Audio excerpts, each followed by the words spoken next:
Aleluia! Vocês estão me ouvindo bem? Estão me vendo?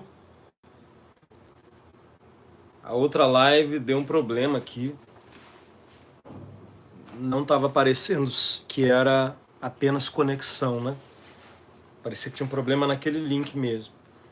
E aí eu fechei, cancelei aquela e abri uma outra. E aí eu preciso que vocês me falem, queridos. Por favor. Me falem aí se vocês estão me ouvindo, se vocês estão me vendo. Graças a paz, irmão Josué. Tá me ouvindo aí direitinho?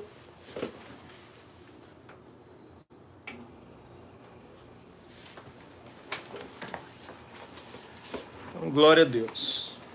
Então parece que realmente era aquele link mesmo. Deu algum problema aí, algum bug, como a gente diz, né? Tava bugada aquela live. Amados, hoje é uma sala de aula, né? Eu tenho algo para compartilhar com vocês e, na verdade, eu tinha outra coisa para falar. Eu tinha algo que eu queria falar, mas, de repente, um pouco antes de começar a live, eu senti que Deus queria falar outra coisa. Então, fui dobrar os meus joelhos e fui perguntar ao Senhor o que Ele queria falar, né?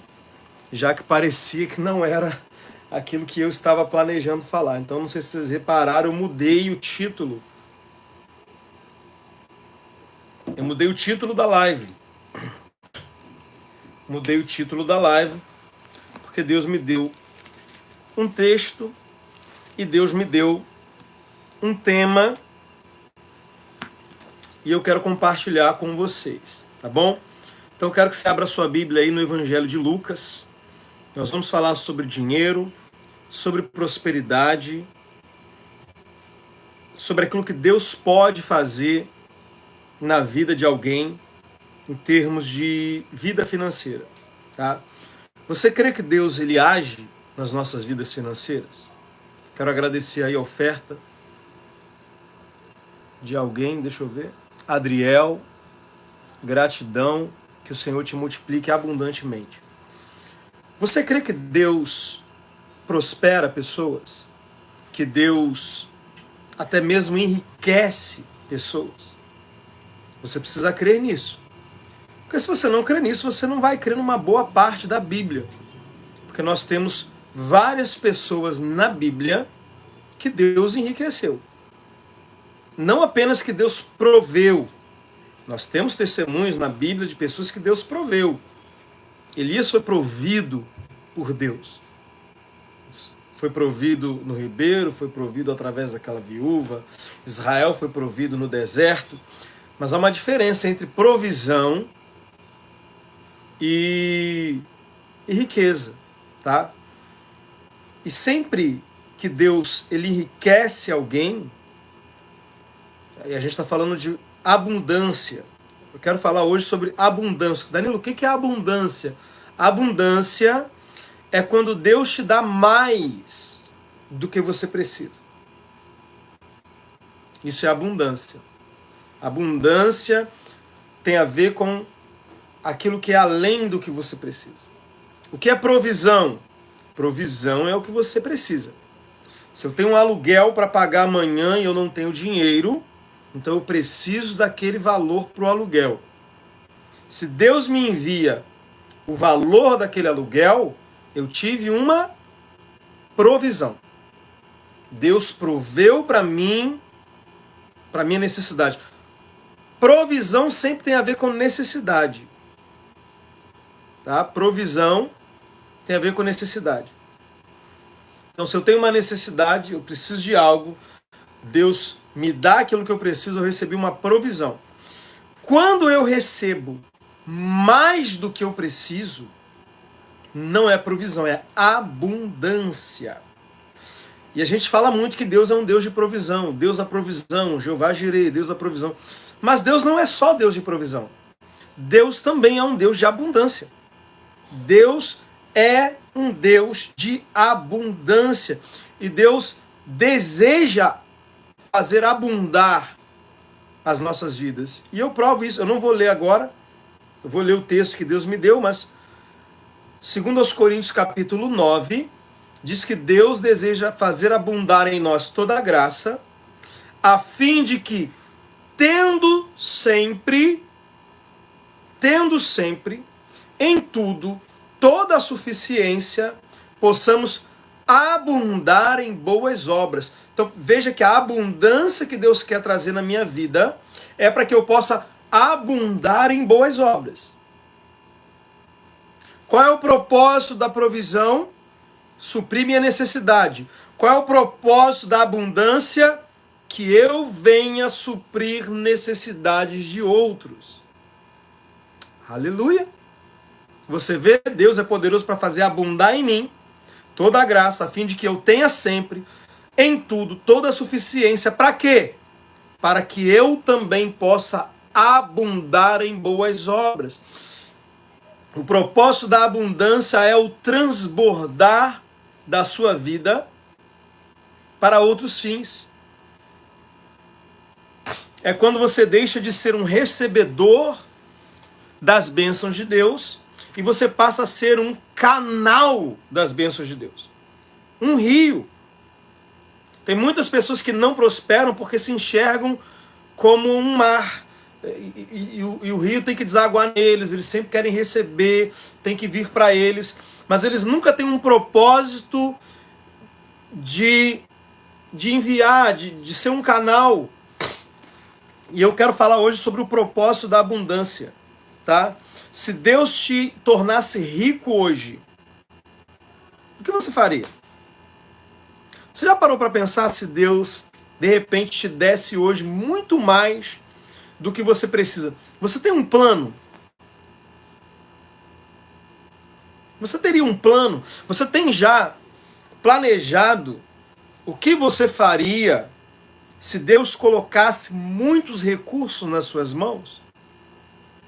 Porque tem muita gente que quer prosperar, mas nem sabe para quê. Não sabe para quê. Se você não sabe para que você gostaria de ter mais do que você precisa, se você já não tem isso planejado na sua mente, poxa, eu queria ter mais para fazer tal coisa, eu queria ter mais para ajudar a obra de Deus, eu queria ter mais para ajudar pessoas. Se você não tem um plano para a sua abundância, é bem provável que das duas uma. Ou a sua abundância não chegue, ou a sua abundância venha para te destruir, venha para te desviar. Tem pessoas que se desviam por causa da abundância. Você não sabe disso? Você nunca viu isso? Alguém... Não é que a abundância desviou a pessoa.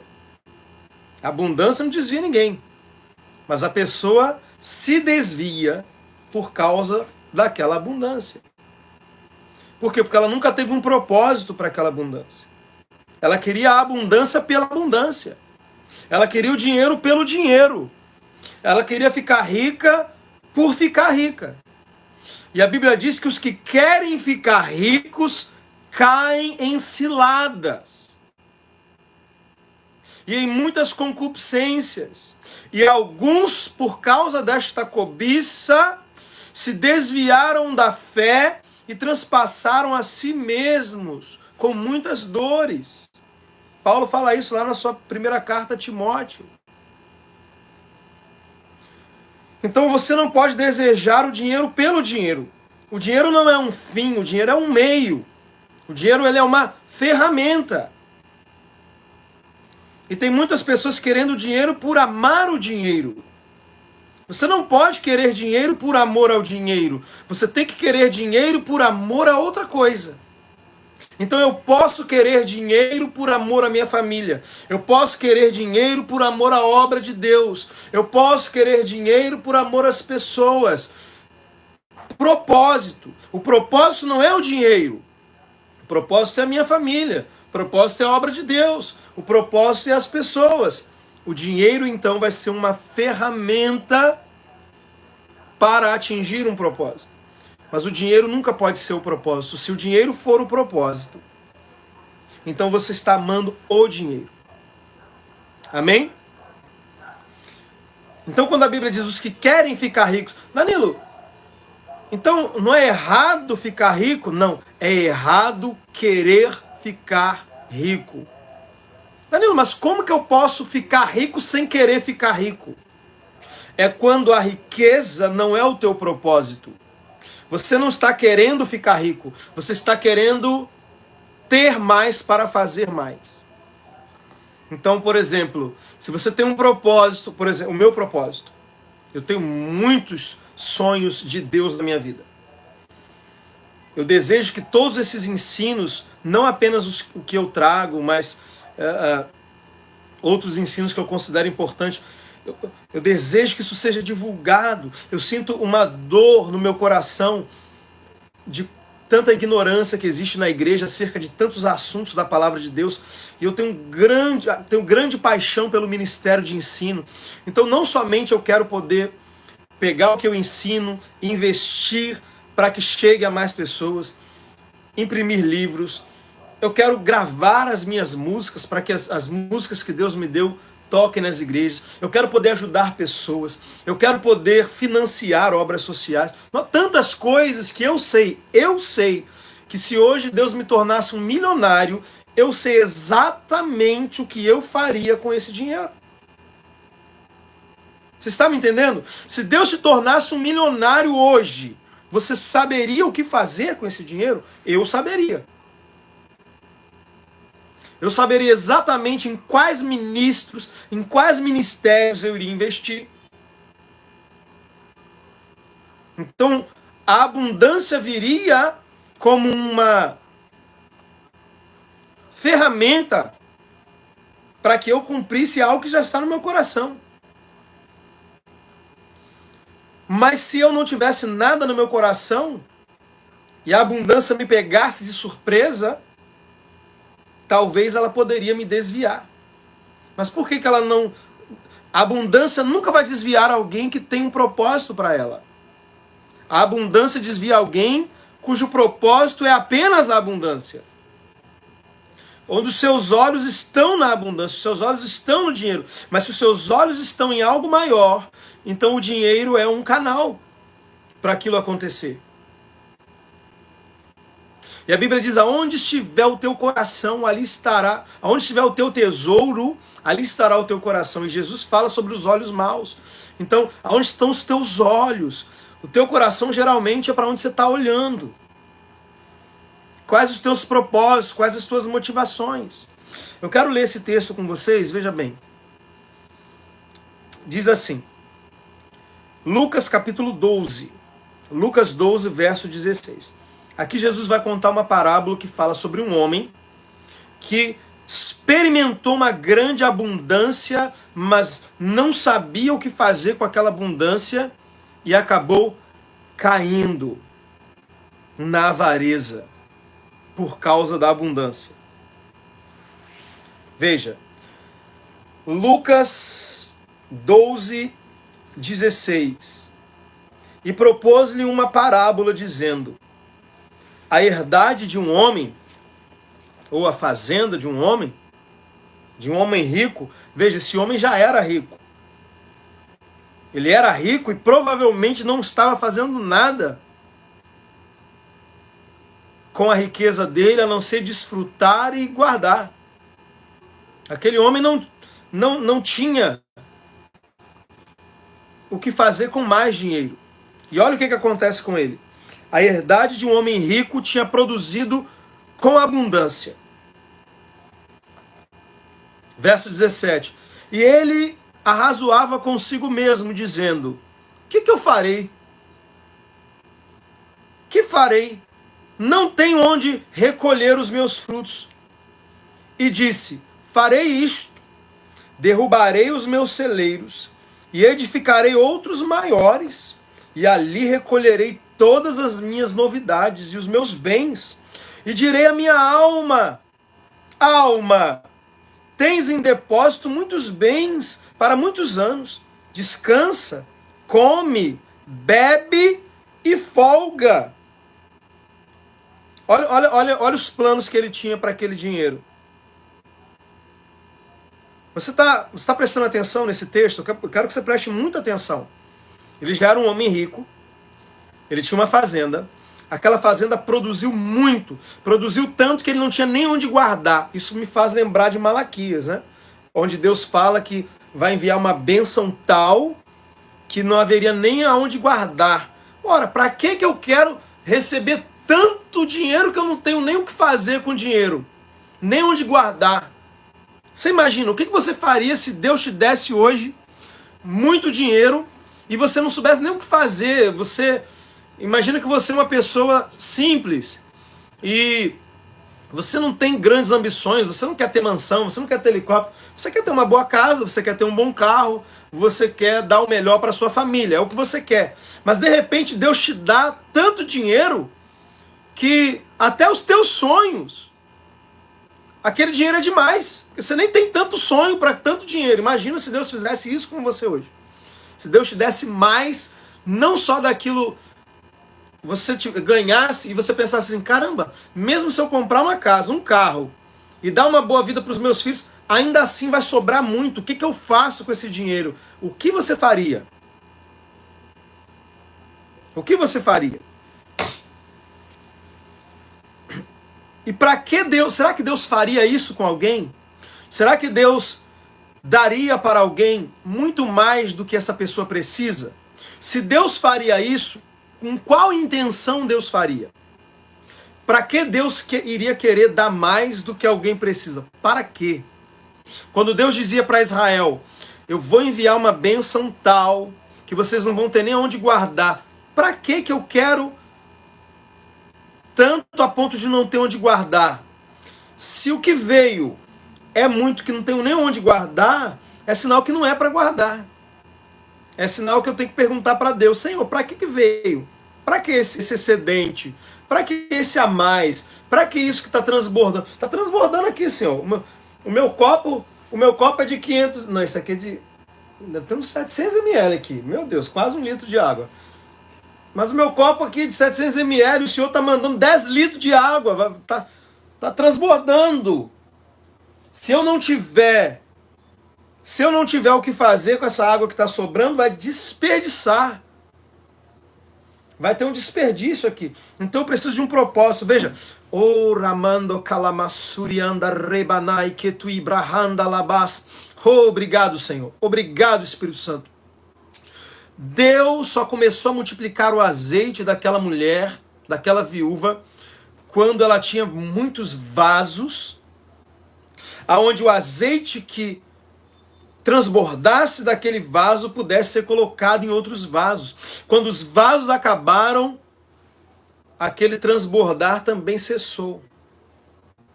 Se ela tivesse mais vasos, continuaria transbordando.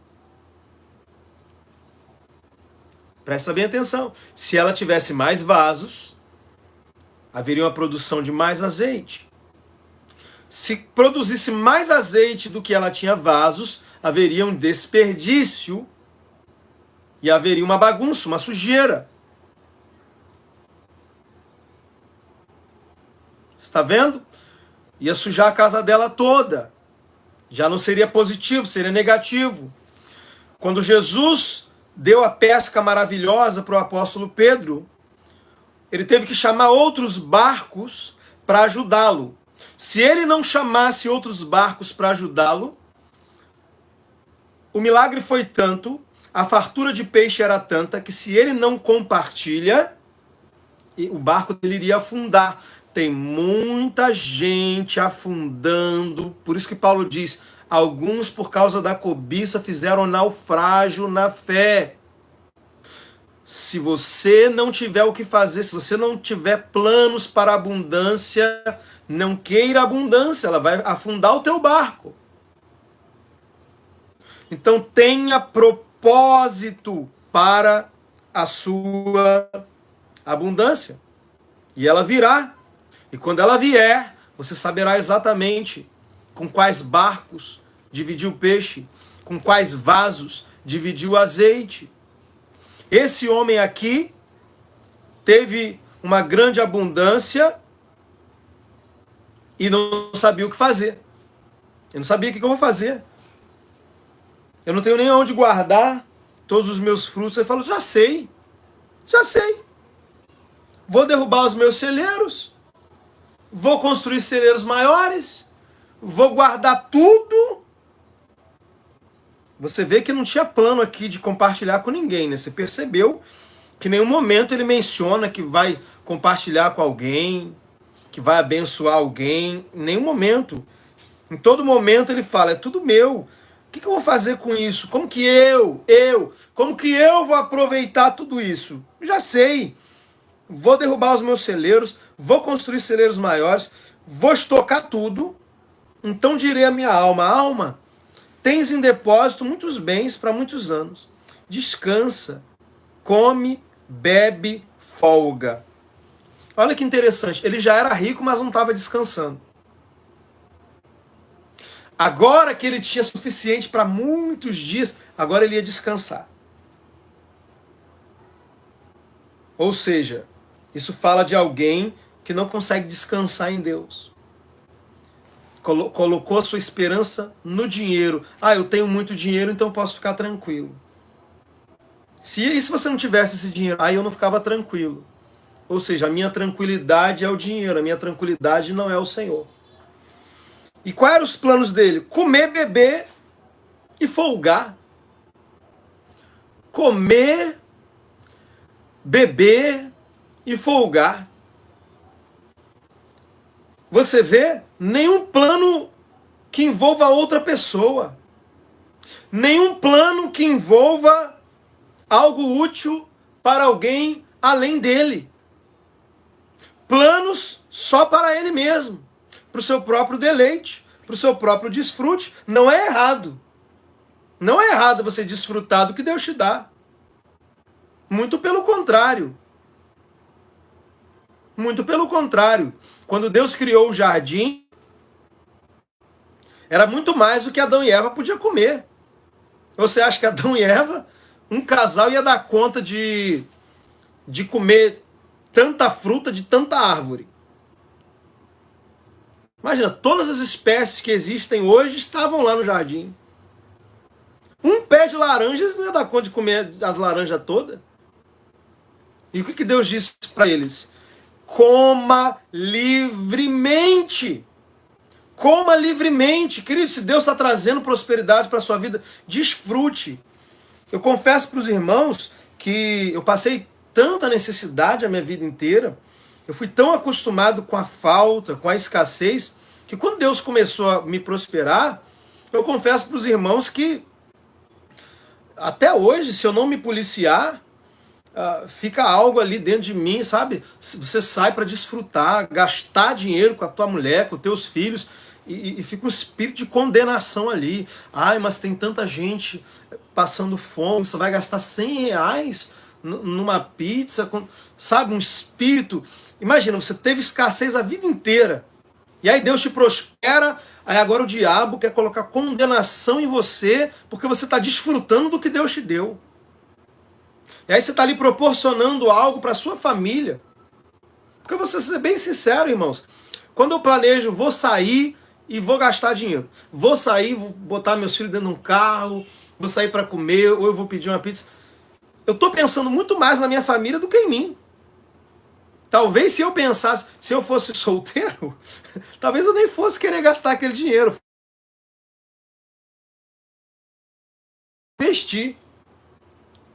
Então, imagina, você está querendo proporcionar algo bom para sua família, para sua esposa, algo que Deus te deu para desfrutar, e fica ali o diabo tentando te gerar condenação, fazer você sentir mal por estar desfrutando do que Deus te deu.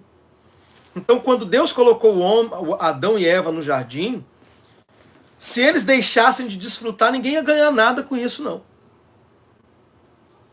Se eu deixar, a fome no mundo não vai acabar se eu não der um presente para minha esposa. A fome no mundo não vai acabar se eu deixar de comer uma pizza com a minha família no final de semana. Então, eu deixar de desfrutar do que Deus está me dando não vai resolver o problema de quem não tem. Ok? Então coloque isso na sua cabeça. Agora, outra coisa é eu pensar somente no desfrutar. É eu desejar prosperar e não ter ninguém além de mim envolvido nesses planos. E o plano for somente esse aqui. Olha o plano. Olha o plano que esse homem... Plano maravilhoso, plano que esse homem teve. Sensacional esse plano. Olha que ideia maravilhosa que ele teve. O que eu faço com tanto dinheiro que Deus está me abençoando? Eu já sei. Vou guardar tudo, vou ficar tranquilo, vou comer, vou beber e vou descansar. Será que ele não pensou que com tanta abundância ele poderia... Será que ele não pensou que Deus estava desejando usar ele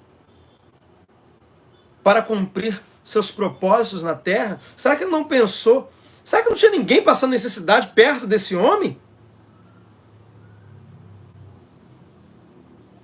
Então Deus responde para ele, mas Deus lhe disse, louco, essa noite te pedirão a tua alma. E o que tens preparado, para quem será? Ou seja, hoje você vai morrer. E aí, o que você tem guardado vai ser para quem? Ele iria morrer e tudo aquilo que ele tinha, ele ia morrer rico nesse mundo, iria passar para a próxima vida e descobrir quão miserável ele era. Porque Jesus começa esse texto dizendo assim, a vida de um homem não consiste na abundância dos seus bens. Tem uma igreja lá em Apocalipse que era rica.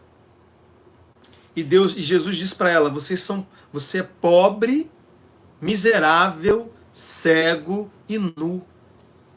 E tinha uma igreja que era muito pobre, e Deus fala para ele, vocês são ricos. Então, perceba que entre o que eu tenho aqui nesse mundo e o que eu tenho no céu, há uma diferença muito grande. Muito grande. Tem gente que tem muito aqui. E o saldo no céu está negativo. Você está me entendendo? Jesus falou, ajuntai tesouro no céu. Então, Paulo, ele vai falar com Timóteo qual deveria ser a atitude desse homem rico, que recebeu de Deus mais do que ele precisava.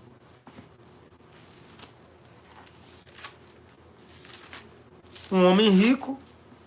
E aí, cuidado, irmãos, para você, quando eu falo de homem rico, cuidado para você não ficar pensando assim, o rico é aquele que tem uma Mercedes, uma Ferrari, uma mansão. Depende. Salomão teve uma Ferrari? Você tem ar-condicionado na sua casa? Tem? Salomão não tinha. Salomão não tinha ar-condicionado. Você tem internet? Um celular? Eu acredito que você tem, você está me assistindo agora. Salomão não tinha. Abraão não teve. Você tem chuveiro quente na sua casa? Eletricidade? Salomão, Abraão, Davi. Nem Jó, que era o homem mais rico do Oriente, teve. Então, a nossa concepção de riqueza nem sempre é a mesma que a de Deus. Por quê? Você pensa em riqueza, Elon Musk, o Silvio Santos. Mas e se essas pessoas não existissem? E se todas as outras pessoas do mundo estivessem nas condições de, por exemplo, das crianças de Moçambique? De vez em quando aparece gente me pedindo ajuda para projetos de crianças de Moçambique. Imagine países onde a miséria é maior. Você, com o que você tem hoje, já parou para pensar que talvez você seja rico para essas pessoas? Já parou para pensar que se uma dessas pessoas viesse aqui, entrasse na sua casa, ela ia achar que você é rico? Porque elas têm quase nada ou nada. E você tem tanto mais do que elas têm. Então pare de balizar a tua riqueza olhando para cima. Você sempre vai achar que é pobre, irmão. Sempre vai ter alguém maior do que você. Por que tem gente que quer ficar rico, cada vez mais rico, ficou milionário, não está satisfeito, tem que ficar bilionário, aí fica bilionário, não está satisfeito, tem que ficar trilionário? Por que tem gente que não se satisfaz nunca? Por quê? Porque sempre está olhando para quem tem mais. Nunca fica satisfeito. Quem está sempre olhando para quem tem mais, nunca fica satisfeito, nunca fica grato, sempre está ambicionando mais. Sempre está se sentindo inferior, sempre está sentindo que não tem, porque está olhando para quem tem mais.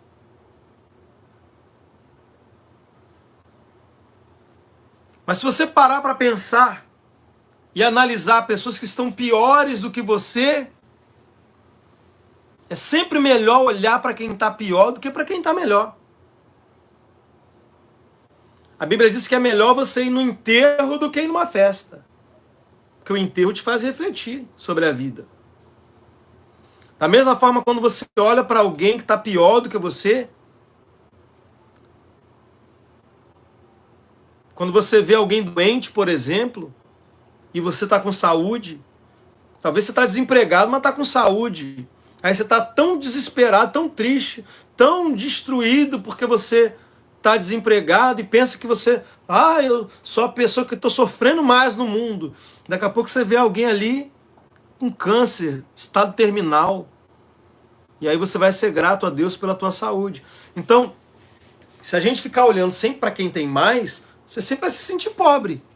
E aí, às vezes, você já é rico e está se sentindo pobre. Irmãos, tem rico que se sente pobre.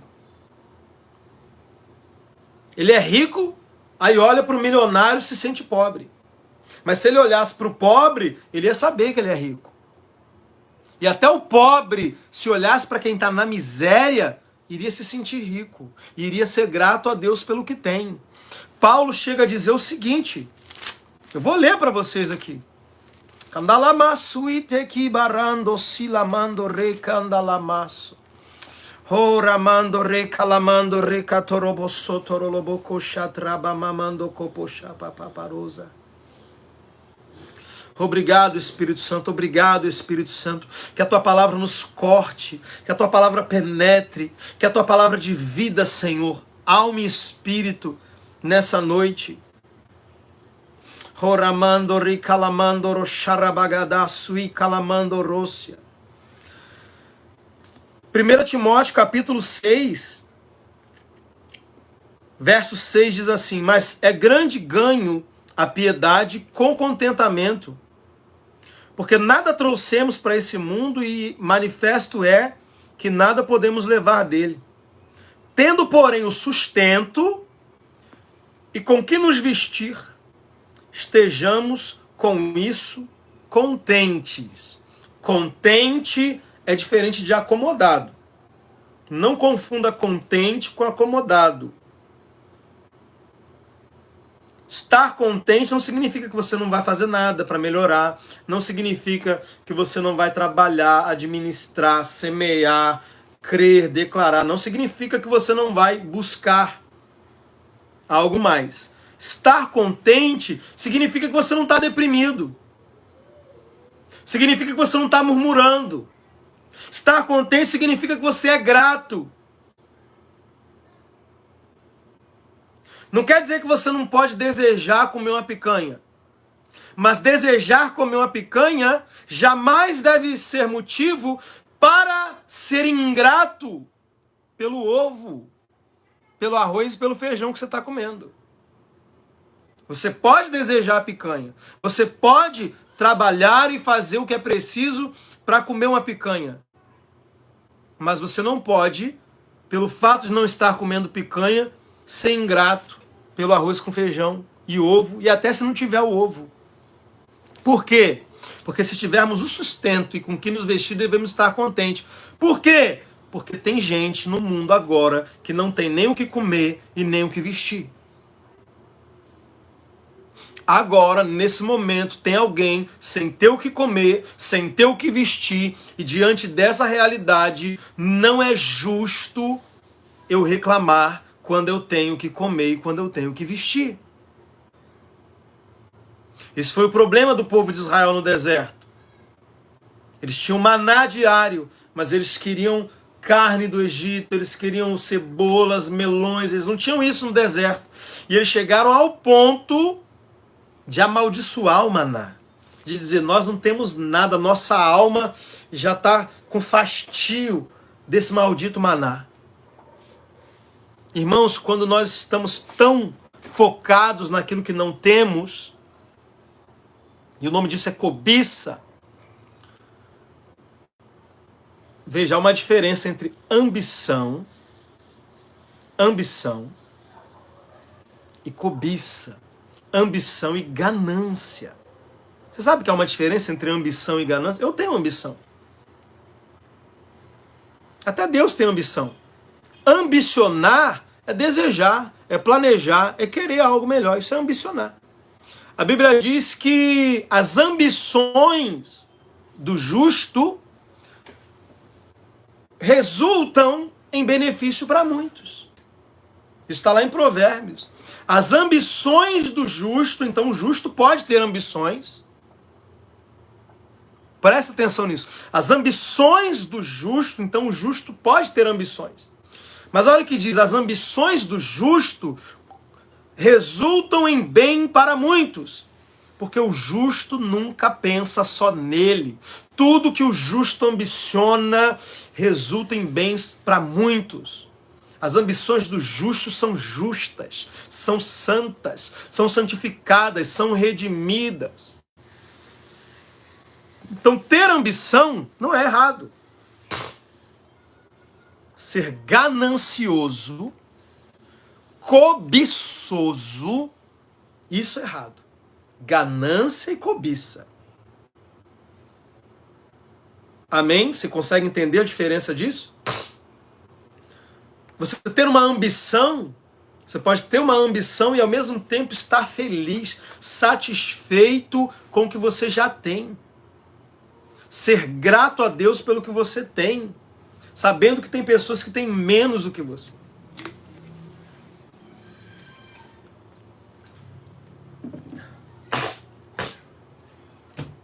Isso é o contentamento, estar contente.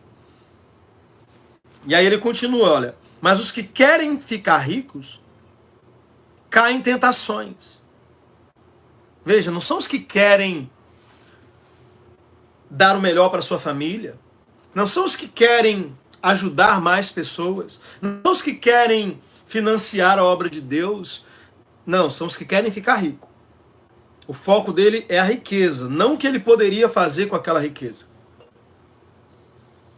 Você consegue ver a diferença disso? Então, quem está com os olhos nas riquezas, no dinheiro, vai cair em tentação e em laço, como aquele homem caiu. A abundância veio e ele não tinha nada para fazer além dele mesmo. Ele não tinha nenhum plano envolvendo outras pessoas para aquela abundância. No verso 10, Paulo diz, porque o amor ao dinheiro é a raiz de todos os males. Veja, para que você quer mais dinheiro? Só para ter mais dinheiro? Você quer ter mais dinheiro para mostrar para as pessoas que você tem mais dinheiro? Para que você quer mais dinheiro? O amor ao dinheiro é a raiz de todos os males, não é o dinheiro. O dinheiro não é a raiz de todos os males, o amor a ele. Agora, eu posso querer ter mais dinheiro sem amar o dinheiro. Eu posso querer ter mais dinheiro porque eu amo a minha família. Ou você acha que, imagina, um pai de família. Imagina um homem. Eu conheci um rapaz assim, uma vez, que ele confundia o contentamento com a falta de ambição e até mesmo a falta de amor pela família dele. A família dele vivia passando necessidade. Os filhos mal vestidos, a esposa mal vestida. Todo sempre dependendo de ajuda dos outros. E às vezes eu falava, poxa, você poderia fazer isso, isso e isso, você ia ganhar mais dinheiro. Por que você não faz mais tal coisa e tal coisa? Eu tentava aconselhar esse rapaz, porque eu via que ele poderia ganhar mais dinheiro. Ele poderia fazer mais e ganhar mais. Mas ele fazia só... Aí ele dizia para mim o seguinte, não, mas eu não sou ambicioso. Eu não ligo para dinheiro. Para mim tá bom. Aí eu falava, você não liga para dinheiro ou você não liga para sua família? Que é uma grande diferença. Você não ligar para dinheiro, eu também não ligo para dinheiro não, irmão. Não ligo mesmo. Mas eu ligo para minha família. Você está entendendo a diferença? Eu ligo para minha família. Eu ligo para o bem-estar da minha família. Eu ligo para a obra de Deus. Agora, tanto eu não ligo para dinheiro pelo dinheiro, que quando eu não tinha família, quando eu estava solteiro fazendo a obra de Deus, irmão, eu trabalhava o dia inteiro na obra de Deus, não ganhava um centavo. Vivia para a obra, não estava nem aí. Sapato com buraco, eu indo visitar gente no meio da lama, a lama entrando no meu sapato, a meia ficando cheia de lama, e eu estava feliz pregando o evangelho, sem um tostão furado no bolso, usando roupa que os irmãos doavam, comendo na casa dos meus pastores, dormindo na igreja, aleluia! Glória a Deus, feliz fazendo a obra. Agora, quando chegou a mulher, quando chegou os filhos, aí a coisa mudou. Mudou por quê, Danilo? Você passou a amar o dinheiro? Passou a ligar para o dinheiro? Não. Eu passei a amar a minha família e ligar para a minha família. Então, se eu busco prosperar, se eu busco melhorar financeiramente, não é pelo dinheiro em si. É por amor às pessoas. E se eu não amar minha própria família, também não adiantaria eu ser... Vamos ser... tem gente que é, sabe, uma falsa humildade, uma hipocrisia que não faz sentido nenhum. Imagina, eu tenho 3 filhos, uma esposa que eu amo apaixonadamente, e eu dizer para vocês, ai não, eu só quero ajudar os pobres, eu quero ajudar as criancinhas lá de Moçambique. Quero sim, mas você acha que quais são as crianças que eu vou amar mais? Se você não amar os teus próprios filhos, é o que Paulo diz, aquele que não tem cuidado dos seus, os da sua própria casa, negou a fé e é pior que o incrédulo. Paulo fala isso num contexto onde ele diz que os filhos deveriam cuidar, se alguém tivesse uma mãe viúva, o filho deveria cuidar dessa mãe. Ele diz, olha, se alguém não se preocupa com a própria casa, com os seus, com a sua família, essa pessoa negou a fé. É pior que o incrédulo. Então eu dizer para você que eu estou preocupado com as crianças na África e eu não estou preocupado em dar o melhor para os meus filhos, seria hipocrisia. Óbvio que eu quero dar o melhor para os meus filhos. No que depender de mim, o que tiver ao meu alcance, eu vou fazer o que for melhor para os meus filhos, para minha esposa. E isso não quer dizer que eu não vou ajudar outras pessoas, filhos de outras pessoas. Você está entendendo? Agora, eu conheço pessoas que ajudam todo mundo e não ajudam os filhos. Ajuda todo mundo e não ajuda a família. Tem alguma coisa errada. tem alguma coisa estranha. Dá o dinheiro todo na igreja, tem uma mãe precisando de ajuda e não ajuda. Um pai, um irmão, um parente, um filho, tem alguma coisa errada. Paulo diz, olha, se alguém não tem cuidado da sua própria casa, como terá cuidado da igreja de Deus? Amém? Então, equilíbrio, irmãos. Equilíbrio. Então, eu falava com esse rapaz, trabalha mais, cara. Você pode trabalhar mais horas, você está trabalhando pouco. Você está trabalhando pouco. Trabalhava para mim esse rapaz. Eu falava, vende mais uma bandeja, que você vai ter um pouco mais de dinheiro.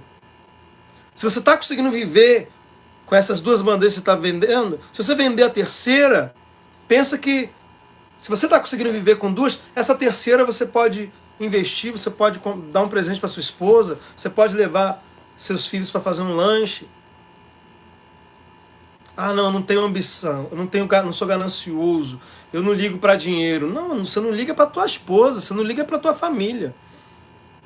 Então, um homem, um pai de família, óbvio que eu sei que tem mães que são mães solteiras, que cuidam dos seus filhos, mas eu estou trabalhando aquilo que deveria ser o correto, né?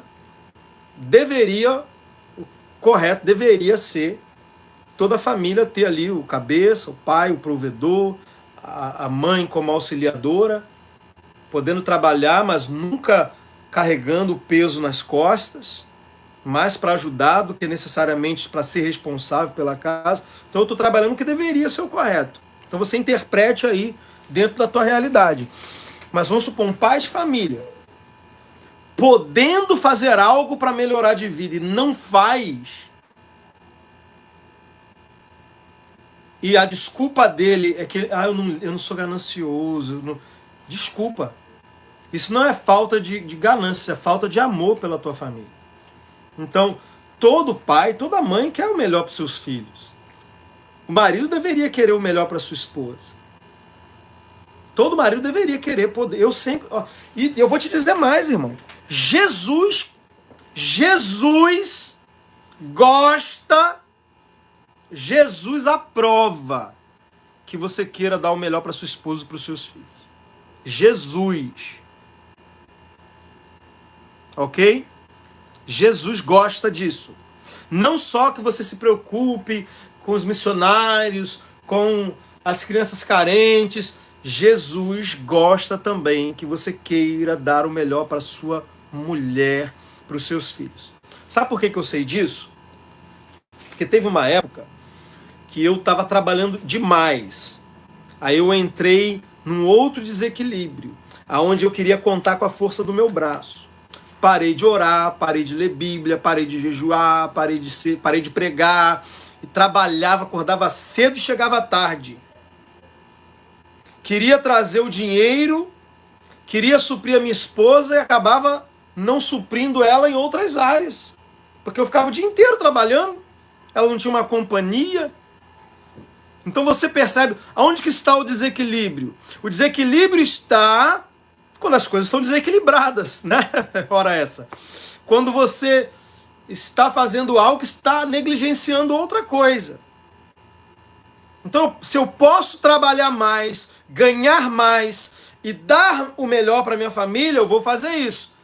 Mas eu vou fazer isso às custas da minha família? Não. Eu vou fazer isso às custas da minha saúde? Não. Eu vou fazer isso às custas da minha vida espiritual? Não.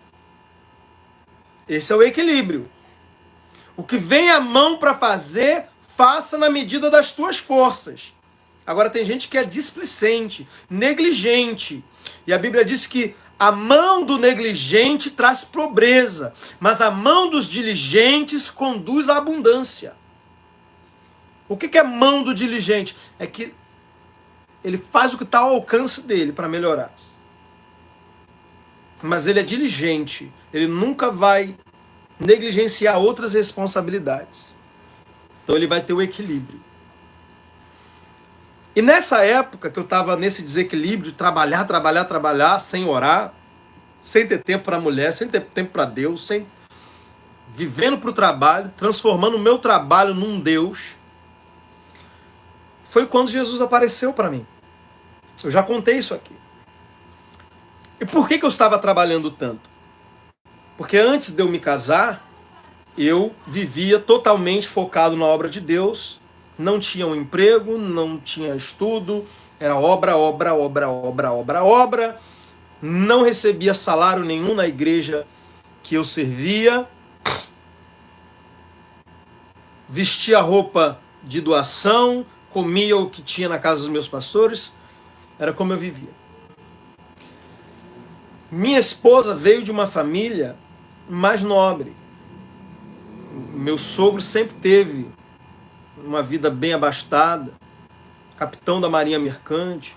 Então a minha esposa foi acostumada a sempre, o pai ter carro, né, morar numa casa boa, num bairro bom, comer bem.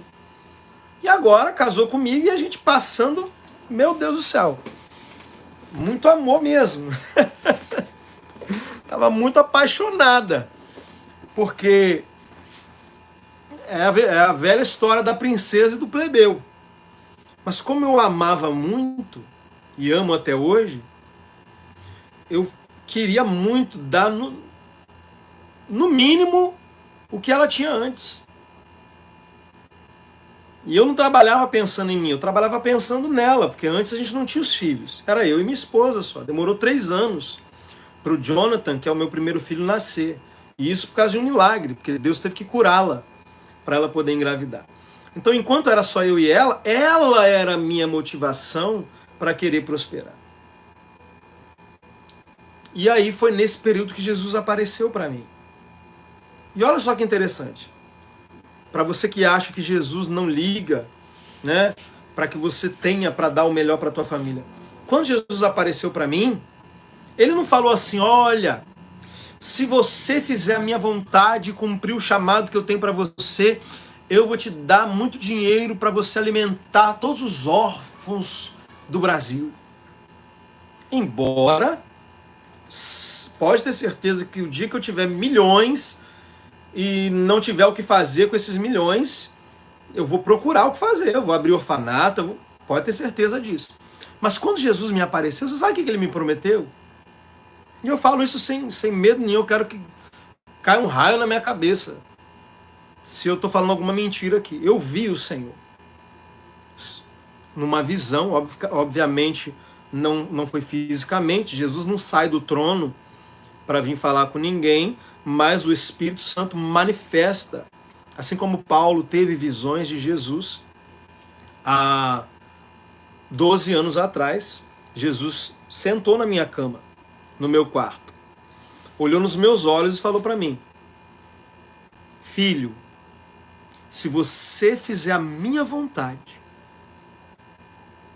e cumprir o chamado que eu tenho para você, eu vou te dar condições de dar para ela tudo o que você está tentando na força do seu braço e não está conseguindo. Essa foi uma promessa que Jesus fez para mim. Que se eu cumprisse o meu chamado, ele me daria condições de dar para minha esposa o que eu estava tentando dar com a força do meu braço e não estava conseguindo. Então você acha que Jesus não se preocupa com a tua família? Você acha que Jesus só se preocupa com a obra dele, com as famílias dos outros, com os filhos dos outros? Você acha que ele não está vendo o teu coração? A Bíblia diz que se nós nos deleitarmos no Senhor, ele satisfará os desejos do nosso coração. E o desejo do meu coração era dar o melhor para minha esposa. E hoje o desejo do meu coração é dar o melhor para minha esposa e para os meus filhos. Deus sabe que eu desejo uma outra casa. Deus sabe que eu sou grato por essa casa, porque antes eu já morei num barraco. Então eu sou grato por essa casa. Mas Deus sabe também qual é o desejo do meu coração. Essa casa ela não tem um quintal. Meu coração deseja uma casa com quintal, com uma grama, com árvore, para os meus filhos brincarem, correrem. Aqui a gente se sente um pouco apertado. Mas eu estou satisfeito, eu não fico reclamando o tempo inteiro. Mas Deus conhece o desejo do meu coração. E você acha que Deus não deseja isso para mim? Você acha que Deus não deseja isso para os meus filhos? Será que há algum desejo imoral? Algum desejo ruim? Claro que não. Mas será que eu também só desejo isso? Será que eu não desejo imprimir livros e semear vida no Espírito para o Brasil e para as nações? Será que eu não desejo também poder ajudar quem Deus colocar no meu caminho para ajudar? Então uma coisa não tem nada a ver com a outra. Não é porque eu estou desejando dar o melhor para minha família que eu também não estou desejando fazer por outras famílias. Vocês estão conseguindo entender, irmãos? Então não é o amor ao dinheiro. Você não pode amar o dinheiro, mas você pode amar a sua família e desejar ter mais dinheiro para suprir a sua família. Mas você não pode amar o dinheiro. Você pode amar a obra de Deus e desejar ter mais dinheiro para investir na obra de Deus. Mas você não pode amar o dinheiro. Você pode amar as pessoas e desejar ter mais dinheiro para poder ajudar as pessoas. Mas você não pode amar o dinheiro. Amém? Glória a Deus. Aleluia. Oh, aleluia. Glória a Deus. Glória a Deus. Agora, aquele homem daquela parábola que nós lemos, ele não tinha nenhum outro foco, nenhum outro objetivo a não ser suprir ele mesmo. Ele não fala nem da família dele. Ele fala que ele vai guardar tudo que ele ganhou e vai dizer para ele, para a alma dele, come, bebe e folga. Ele não pensou, poxa vida, vou poder ajudar um filho, vou ajudar fulano da minha família que está precisando. Já sei, vou aumentar. Ele até poderia dizer que iria aumentar os celeiros, aumentar a fazenda, comprar mais terra. Ele até poderia dizer isso, né? Porque não tem problema você multiplicar o que você tem. Ele poderia dizer, poxa, vou contratar mais funcionário, vou gerar mais emprego. Mas ele não tinha nenhum outro objetivo, a não ser seu próprio prazer. E ter algo em que confiar, e não confiar em Deus. Olha o que Paulo diz para pessoas que ele chama de ricos deste mundo. Que são pessoas ricas deste mundo? São pessoas que neste mundo possuem recursos além do que é necessário minimamente para viver. Então, se você tem mais do que você precisa para viver, você é rico. É o que Paulo está dizendo. Timóteo 6,17. Manda aos ricos desse mundo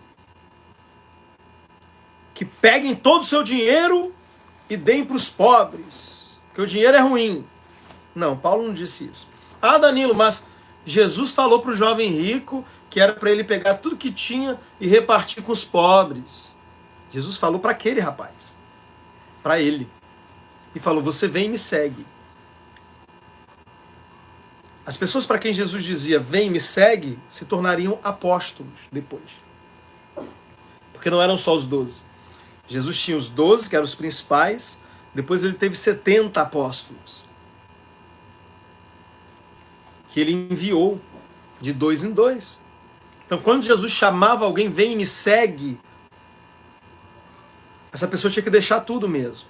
Mas era por algo maior. E depois que esse jovem vai embora, Pedro fala, Senhor, eu deixei tudo, eu deixei meus barcos, minha pesca, e aí, como é que a gente fica? E Jesus promete, não há ninguém que tenha deixado tudo e não venha receber nessa vida ainda 100 vezes mais. E no porvir, a vida eterna. Então veja, aquele jovem, se ele obedece, depois ele ia ser muito mais próspero do que ele já era. Então o problema de Jesus não era que ele era rico, jovem rico. Porque Jesus tinha outros discípulos ricos. E Jesus nunca pediu para eles darem tudo. Nicodemos era discípulo de Jesus. José de Arimateia, que foi quem cedeu o seu próprio túmulo para que Jesus fosse enterrado. Jesus tinha várias mulheres riquíssimas que semeavam no ministério dele. Jesus não tinha problema nenhum em alguém ser rico. E para ser discípulo dele não precisava ficar pobre para virar discípulo. Pelo contrário, as pessoas que eram discípulos de Jesus e eram ricas, usavam suas riquezas para financiar o ministério dele. Então a igreja precisa de pessoas ricas. O evangelho precisa de pessoas abundantes. Para quê? Para financiá-lo. Afinal de contas, tudo é feito com dinheiro. Se você quer que todos os servos de Deus sejam pobres, você não quer que o evangelho avance. Então Jesus pediu para aquele rapaz. Ele não pediu para todos. Então veja o que Paulo diz para os ricos. Veja. Manda aos ricos deste mundo que não sejam soberbos, nem ponham a esperança na incerteza das riquezas, mas no Deus vivo, que abundantemente nos dá todas as coisas para delas desfrutarmos. Você vê que Deus dá, e Ele dá abundantemente. Verso 18. Que façam o bem e enriqueçam em boas obras, repartam de boa mente, sejam comunicáveis e que entesourem para si mesmos um bom fundamento para o futuro, para que possam se apoderar da vida eterna. Então, o rico aqui, na visão de Paulo, deveria interpretar a sua riqueza como um meio, uma forma de fazer o bem, como uma habilidade. Uma pessoa rica deve interpretar a sua riqueza, deve olhar para a sua riqueza da mesma forma que alguém que tem um dom. Se eu tenho um dom de curar, para quê? Para curar as pessoas. Então uma pessoa que é rica, ela deve olhar para ela como alguém que recebeu de Deus uma habilidade de fazer o bem mais do que outras pessoas. Então, pare de ver a riqueza, pare de ver ser rico como rico é alguém que tem muito. Não, rico é alguém que pode fazer muito. Aqui está a diferença. Esses homens que Paulo fala aqui, que caem em tentações, eram homens que queriam ter muito.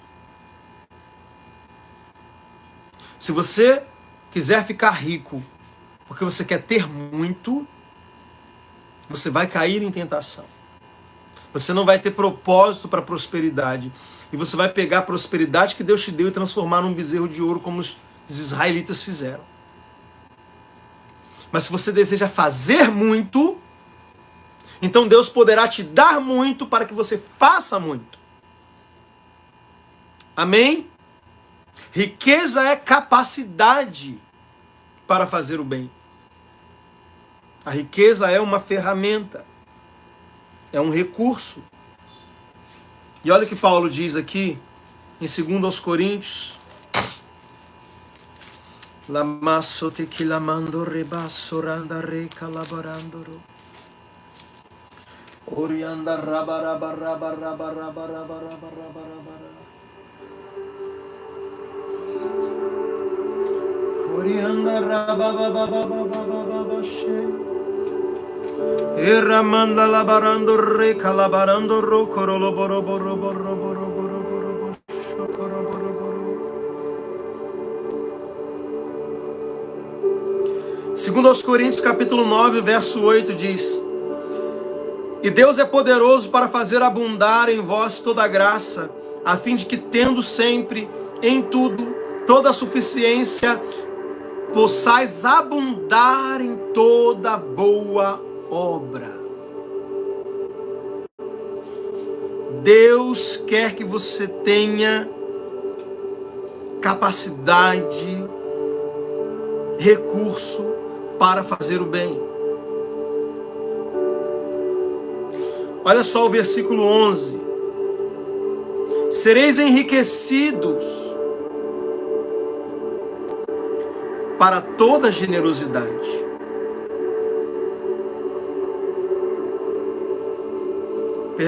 sereis enriquecidos em tudo para toda generosidade. Por que a Bíblia diz que a alma generosa prosperará?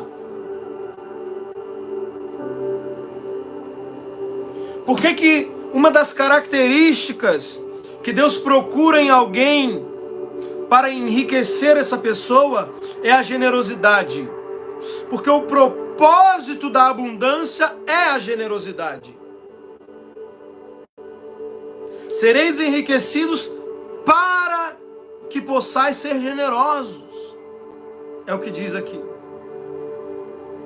Por isso que Deus procura quem já é generoso para prosperar. Porque ele já tem um motivo, ele já tem um propósito. Quando a abundância chegar, ele já sabe o que fazer com ela. Quando começar a sobrar muito, ele já sabe para onde aquilo vai. Ele não vai aumentar o seu celeiro, guardar tudo e dizer: ó, minha alma, agora bebe, come e folga. Não, agora ele vai dizer: eu vou poder fazer financiar aquele projeto da igreja que eu queria financiar. Eu vou poder abençoar meu pastor. Eu vou poder ajudar minha família. Eu vou poder levar minha esposa para sair. Eu vou poder ajudar algum irmão que está em necessidade. Ele sabe o que fazer com a abundância.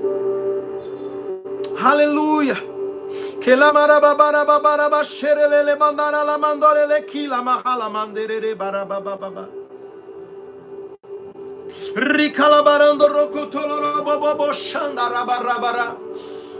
Então você precisa aprender sobre prosperidade, sempre colocando em mente qual o propósito da prosperidade, para que você não se perca, não se desvie.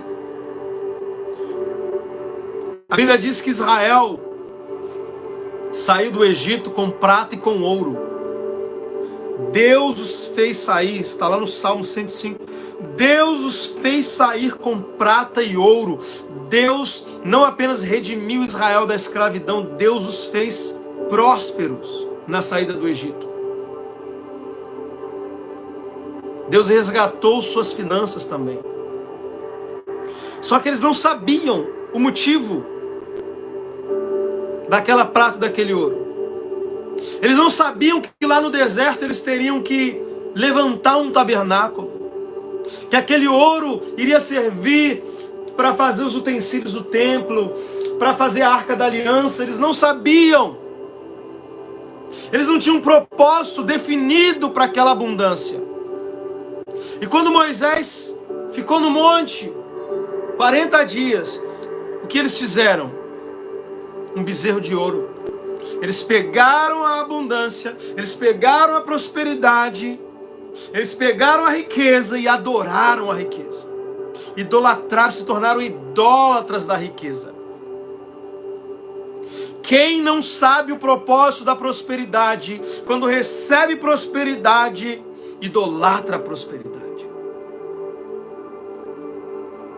Porque se você não tem um propósito para a prosperidade se torna o seu único propósito. Por isso que a palavra de Deus diz: buscai, pois, em primeiro lugar o reino de Deus e a sua justiça, e todas essas coisas te serão acrescentadas. O reino é o propósito. Fazer justiça é propósito. Fazer justiça significa dar a cada um que é justo. A justiça do reino significa ver qualquer coisa que esteja fora da vontade de Deus e poder resolver aquilo ali.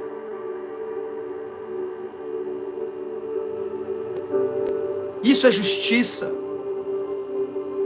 Justiça é ver o órfão e poder cuidar, poder alimentar. Fazer justiça para tua esposa, para os teus filhos. Justiça é o que é justo, o que é a vontade de Deus. É manifestar a vontade de Deus. Então se você está buscando o reino de Deus, então você está buscando resolver tudo que está fora da vontade de Deus. Você olha para algo e diz: isso está fora da vontade de Deus, eu quero resolver isso. Então Deus vai te dar recursos para resolver. Eu olho para a igreja e eu vejo a falta de ensino da palavra. E eu vejo, isso está fora da vontade de Deus. Eu preciso resolver isso. Eu preciso ensinar a palavra. Então o recurso vem para que eu ensine a palavra. Eu quero fazer com que a palavra chegue às pessoas. O recurso vem. Buscar o reino de Deus e buscar a sua justiça é olhar para qualquer coisa que esteja fora da vontade de Deus, porque o reino de Deus é a vontade de Deus feita na terra como no céu. Então, se você está buscando a vontade de Deus, Deus vai te dar condição para isso. Aleluia! Israel não sabia o que eles iam fazer com aquela prata e aquele ouro. Então eles foram adorar a prata e ouro. Se tornaram avarentos, idólatras. Amaram a prata e o ouro. Aleluia. Tem um outro texto que eu queria ler antes da gente terminar.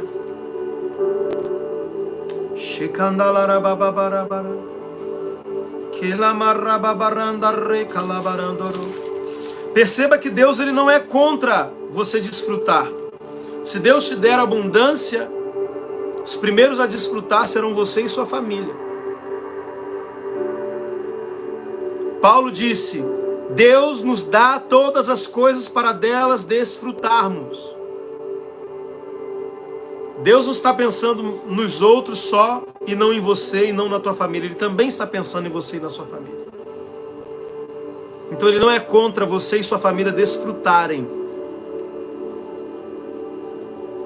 Mas esse também não pode ser o teu único objetivo. O que Deus iria fazer na família de Abraão deveria abençoar todas as famílias da terra. Deus disse: "Sê tu uma bênção." Deus não quer só te abençoar, Ele quer que você seja uma bênção. Sê tu uma bênção.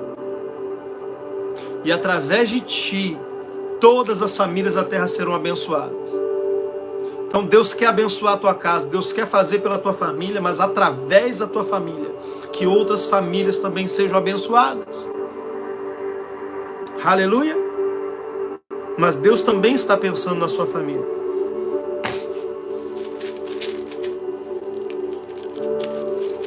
Tiago capítulo 1, versículo...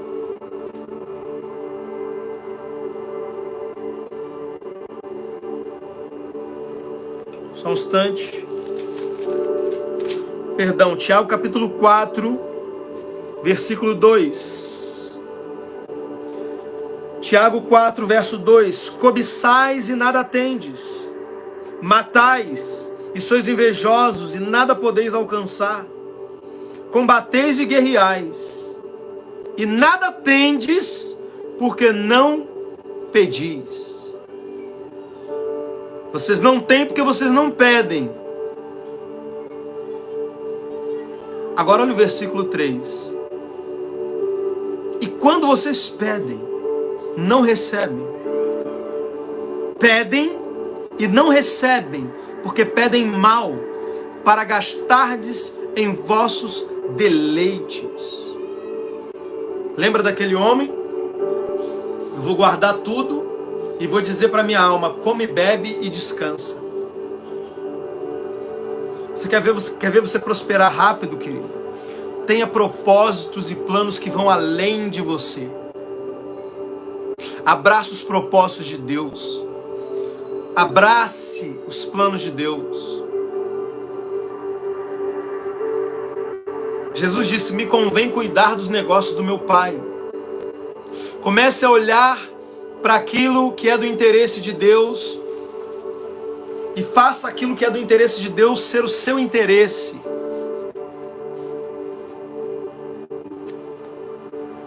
Tenha interesses e propósitos que vão além de você, além das tuas necessidades. Tem pessoas que só conseguem olhar para as suas necessidades. Abundância não é para quem está focado nas suas necessidades. A provisão, sim. Provisão é para a tua necessidade. Abundância é para toda generosidade. A provisão vem para suprir a tua necessidade. A abundância vem para te tornar um provedor das necessidades alheias. Aleluia! A provisão te faz provido. A abundância te faz um provedor. Deus não quer você sendo apenas um provido. Deus quer fazer de você um provedor. Provedor primeiramente da tua casa, da tua família, da obra de Deus e de todas as pessoas que Deus vai colocar no seu caminho, para que através de você Ele se manifeste como provedor. Coramando recolamanda rabababashandara. Era masori andare calabarabarabarabarabara mandara bandara la mama.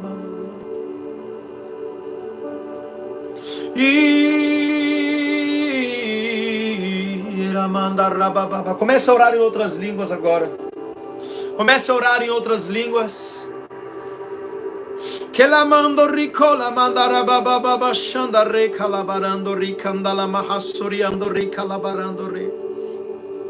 Kendele suna mando yo comanda yakamamam de que la baba baba sha. Sua provisão está nos planos de Deus, mas a sua abundância também está nos planos de Deus. Deus tem planos de prosperar você. Deus tem um plano perfeito. Eu olho para a minha vida e eu vejo que Deus planejou e tem cumprido e vai continuar cumprindo. Mas eu também percebo que esse plano é muito maior do que eu. Vai além de mim. Inclui a mim. Inclui minha casa, inclui minha família, mas vai muito além. Quando Deus deu o jardim para Adão e Eva, aquilo era muito mais do que eles precisavam. Mas não era só para eles, era para o propósito também. Deus disse: crescei, multiplicai e enchei a terra. Para que tanta fruta, Deus? Só eu e essa mulher? É porque não é só para você e para ela. Eu quero que vocês cresçam, multipliquem e encham a terra. E eu estou dando o necessário para isso. Não só para vocês. Então Deus não quer só prover você, Ele quer prover a visão. Ele quer prover o propósito. Ele quer prover através de você. Então pare de olhar para você. Enquanto você está focado nas suas necessidades, você não consegue enxergar as necessidades do reino, as necessidades das outras pessoas. Aleluia, aleluia, glória a Deus, oh aleluia.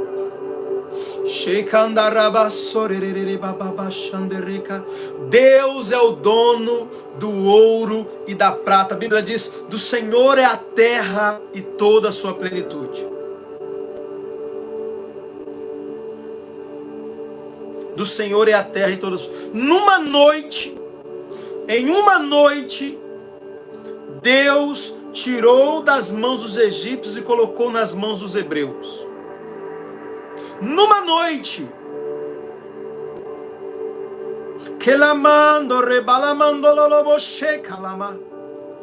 em uma noite Deus tirou das mãos dos egípcios e colocou nas mãos dos hebreus. Mas o que eles fizeram? Irmãos, Deus não precisa de muito. Numa noite Deus muda a tua vida, num dia Deus muda a tua vida. Sabe por que Ele não faz rápido? Sabe por que Deus não faz rápido? Sabe por que tem um processo? Sabe por que para te prosperar, Deus tem um plano? Sabe por que para te levar para Canaã, Deus tem um caminho no deserto? Sabe por quê? Se Deus fizer numa noite, como Ele fez com os hebreus, você vai construir um tabernáculo para Ele ou você vai levantar um bezerro de ouro?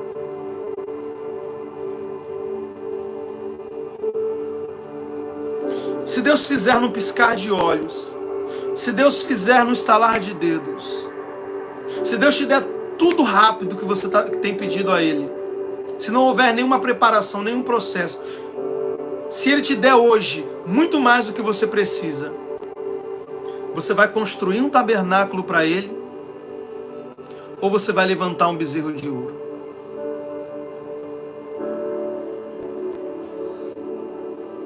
Amém, queridos? Guarda essa palavra no teu coração, porque ela veio do coração de Deus. Ela veio do coração de Deus.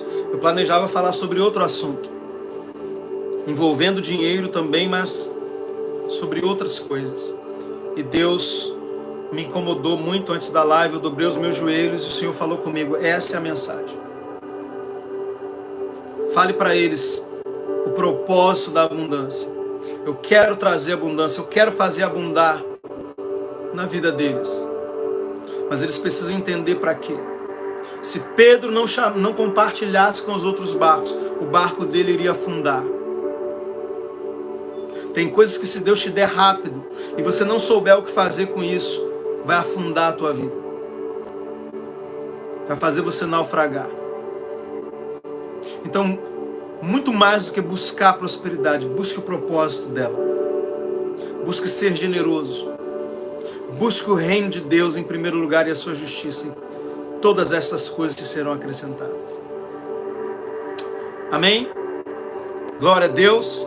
Você recebe essa palavra, eu recebo. Eu estou saindo daqui hoje alimentadíssimo, tanto quanto vocês. Gosto muito dessas lives onde eu recebo tanto quanto eu compartilho. Quero convidar você para se inscrever nesse canal, se você ainda não é inscrito. Participar dos nossos grupos do WhatsApp. Aqui na descrição da live você vai encontrar o meu número de WhatsApp. Se você também deseja semear nesse ministério, se tornar um mantenedor dessa obra, desse ministério de ensino, da minha vida, a Bíblia diz que aquele que está sendo instruído na palavra, reparta com quem me instrui. Se você deseja fazer isso, aqui embaixo você também encontra chave Pix para aqueles que quiserem e puderem semear. Porque aqui nós não negociamos, não vendemos. Todo o ensino ele é gratuito. Não há nenhuma taxa de mentoria para ninguém que me procure no WhatsApp. Mas nós também cremos na honra, cremos na semeadura, na colheita. Então, se você deseja, se você considerar esse ministério como uma terra fértil e quiser semear, aqui embaixo tem o nosso Pix. Faça isso com alegria. Deus ama quem dá com alegria. Amém? Deixe o seu like, se inscreva, curta, compartilha, me chama no WhatsApp, venha participar dos grupos e eu vejo vocês na próxima live. Amo vocês. Graça e paz.